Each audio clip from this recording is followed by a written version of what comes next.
என்னடா இவ காலையிலேயே உட்காந்து பயங்கரமா மேக்கப் போட்டுட்டு இருக்காளே அப்படின்னு தானே பார்க்குறீங்க. இன்னைக்கு ஒரு முக்கியமான இடத்துக்கு போகிறோம், அதுவும் ஃபேமிலியாக போகிறோம். பிள்ளைங்களுக்குலாம் இந்த ஹாஃப் அலி லீவ் முடிய போகுது.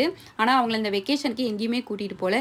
இந்த இருக்கிற வைகடாமையாவது சுற்றி காமிச்சு வரலாம் அப்படின்னு சொல்லிட்டு தான் கிளம்பிட்டோம். நான் ஸ்கூல் படிக்கிறப்ப ஸ்கூலில் லீவ் விட்டாங்கன்னா இந்த வைகடாம்பு தான் எங்கள் வீட்டில் கூட்டிகிட்டு வருவாங்க. இப்போ என் பிள்ளையும் லீவுக்கு நான் இங்கே தான் கூட்டிகிட்டு வரேன். ஆனால் இங்கே எதுக்கு வந்தோன்னே தெரில, சுற்றியெல்லாம் பார்க்கல. அங்கே இருக்கிற எல்லா ஸ்நாக்ஸையும் ஒன்று விடாமல் டேஸ்ட்டு பார்த்தாச்சு.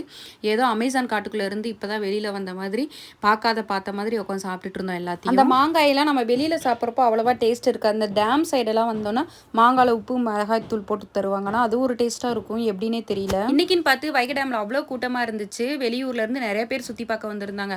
ஆனால் நாங்கள் அந்த வைகை டேம் பக்கத்துலேயே இருந்துட்டு ஒரு நாள் கூட வந்து சுற்றி பார்க்குறது இல்லை. எப்போவுமே பக்கத்தில் இருக்கிற இடத்தோட அருமை நம்மளுக்கு தெரியாது. தூரமாக இருக்கிற இடத்துக்கு தான் சுற்றி பார்க்கணும் அப்படின்னு சொல்லி ஆசைப்பட்டுட்டே இருப்போம். இனிமேலாச்சும் அதிகமாக ஆசைப்படாமல் கையில் இருக்கிறத வச்சு நம்ம சந்தோஷமாக வாழ பழகிக்கிறணும். நம்மளை சுற்றியே நிறைய அழகான விஷயங்கள்லாம் இருக்குது. அதை நம்ம தான் கண்டுக்காம விட்டோம்.